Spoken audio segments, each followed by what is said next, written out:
Hello, I'm Mr. Eliason, and welcome to World History.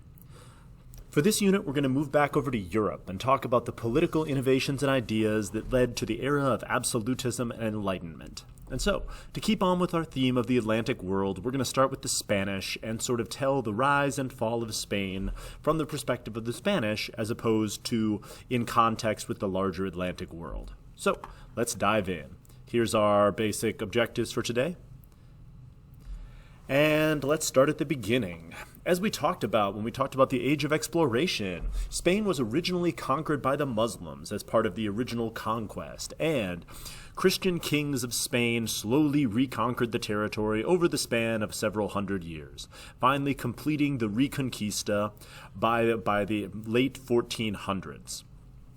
This led Spain and Portugal to become two of the first modern monarchies in Europe, as we sort of talked about before, but also helps explain why there was substantial Muslim influences within the Iberian Peninsula.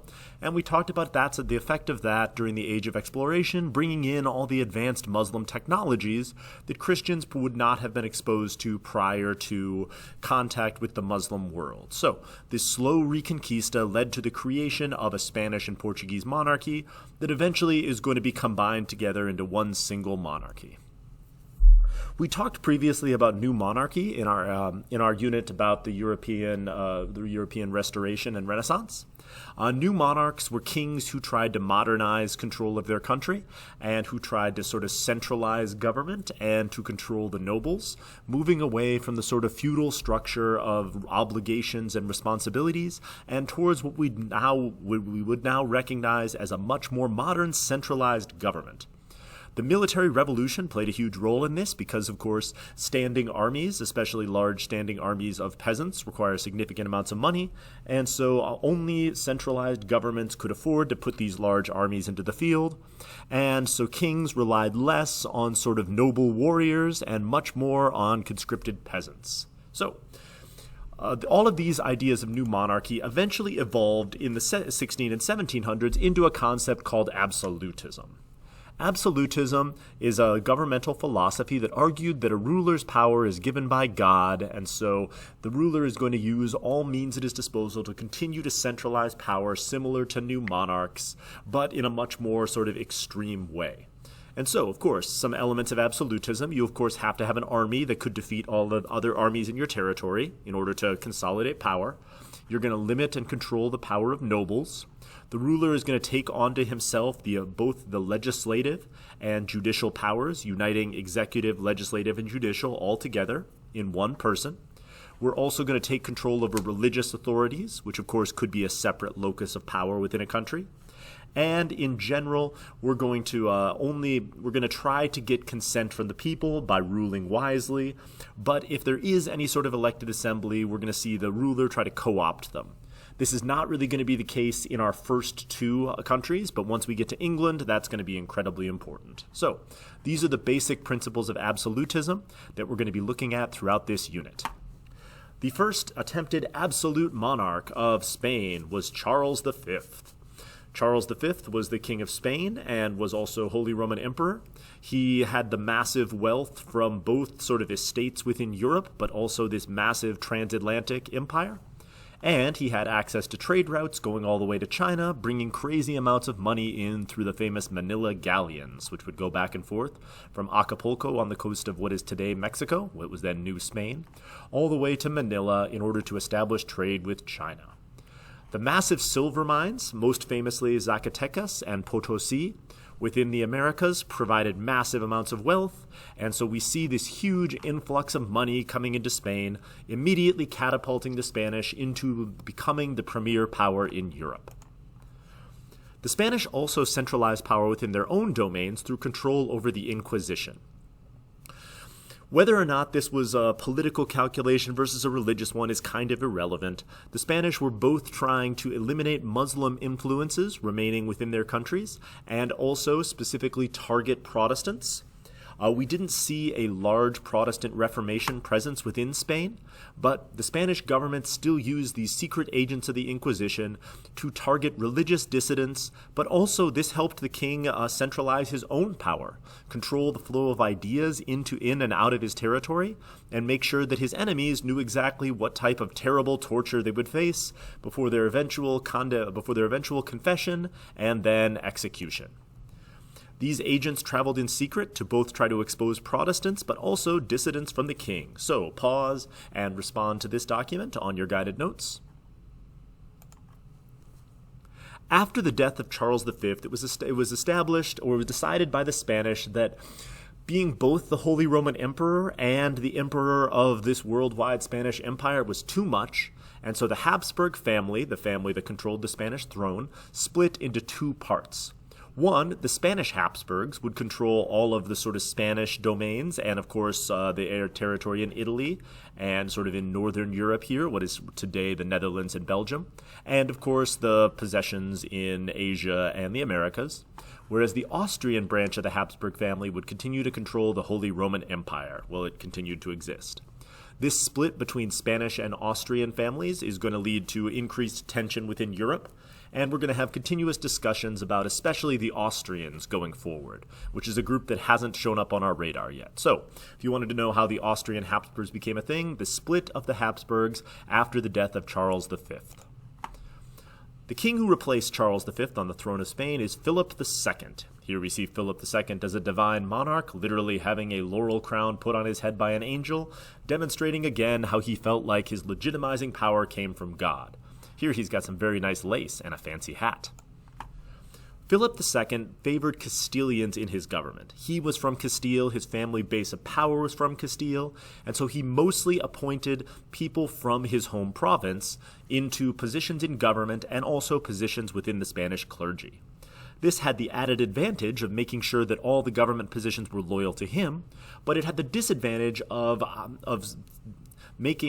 creating enemies of people from other regions, which would lead to lots of internal tensions. The anger at Philip for only allowing Castilians into the government led to, again, simmering resentment and eventual opposition from the groups of people who were locked out of government. And so one of the important things that a ruler has to be able to navigate is the internal political forces between powerful families, which Philip did not do a super good job at. He did create a fabulous palace for himself, the Escorial. This gorgeous sort of palace was decorated with Renaissance-style art and was a place in which he could centralize his government and authority, as well as being a physical symbol of the wealth and power of Spain. Philip, of course, would bring all important government officials to come live with him in sort of a similar manner to what we saw with the Forbidden City in Beijing or the Sublime Porte within the Ottoman Empire. And the Escorial was also a complicated maze because, as far as emotional issues, Philip desperately wanted to be left alone, and so he would often go hide in various components, various out-of-the-way places in La Escorial, which meant that ministers would often spend hours and sometimes days trying to find him, which did not lead to his ability to make decisions quickly and to have a responsive form of government. So La Escorial was kind of a double-edged sword for the Spanish monarchy, because the last thing you want is your government officials getting lost in a ridiculously large maze.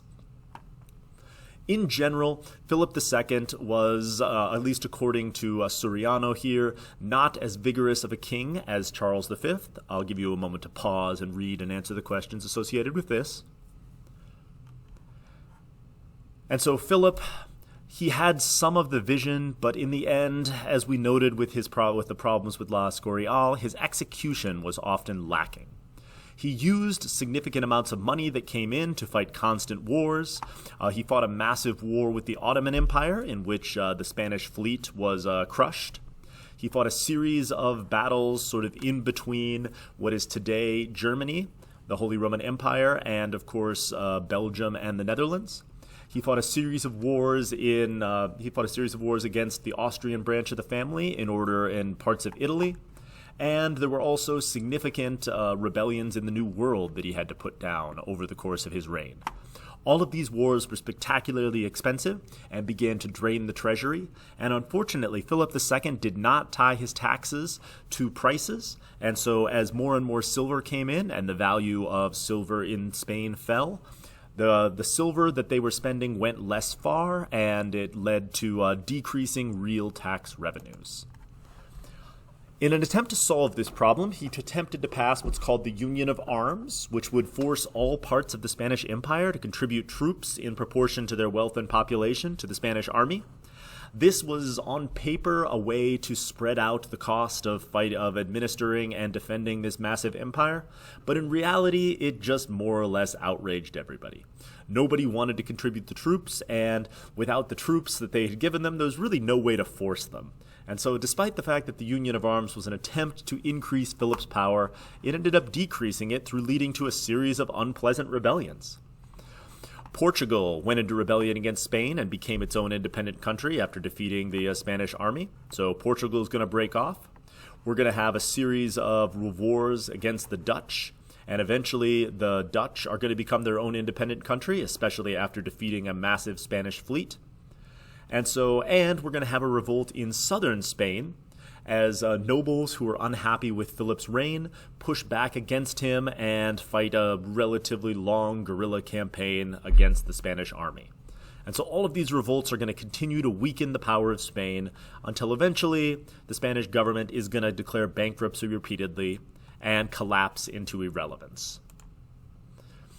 The other problem, of course, is the massive Spanish Armada, which we've kind of talked about previously. So Queen Elizabeth embracing Protestantism was one of the things that kicked this whole thing off, although it's also sort of about English piracy and other things. The Spanish had built one of the largest fleets ever constructed in order to go and try to invade England and reinstall a Catholic queen or king on the throne. And the English were able to defeat this armada through a combination of ships with more accurate and longer distanced cannons, and also fire ships, which crashed into the Spanish fleet, setting them ablaze. So, after a number of battles and the Spanish fleets being damaged, the Spanish sailed away.